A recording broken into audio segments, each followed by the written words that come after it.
I avui també anirem a Farena, a l'Alt Camp, per veure com es recupera el cultiu de la truita de riu respectant el medi natural. Les piscifactories reivindiquen aquest peix, que és poc valorat pel consumidor.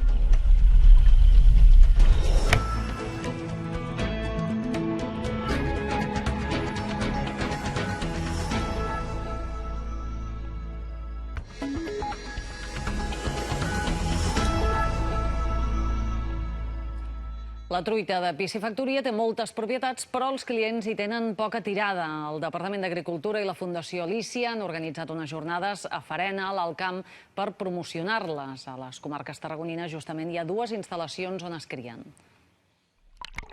La valora poc perquè consideren que té poc gust, perquè és llefiscosa la pell i no agrada tractar-la a casa. Tot el que és el filetejat a casa sembla que costa una miqueta. Té força espina, espina petita. Mala fama li ha tocat a la truita de riu i si és de piscifactoria encara més. Però aquests peixos s'alimenten amb pinso orgànic, tenen espai per reproduir-se i el seu cultiu no és intensiu. El temps de creixement que li donem al peix és biològic. La densitat poblacional que tenen a les basses és molt baixa, per tant elles disposen de molt d'espai per estar molt amples, no estan estressades. A Farena, al Molí del Fort, s'està recuperant el cultiu de la truita de riu just al costat del riu Brugent. Aquí mateix se'n produïen unes 20 tones anuals als anys 60, quan aquest era un negoci pròsper.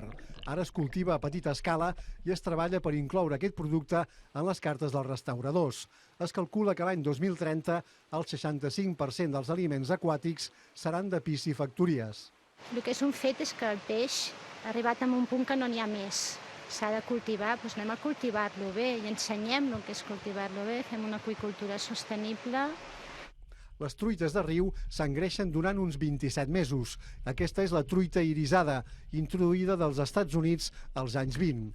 El següent objectiu és recuperar l'espècie autòctona del Mediterrani i que la mala fama de les piscifactories se'n vagi riu avall.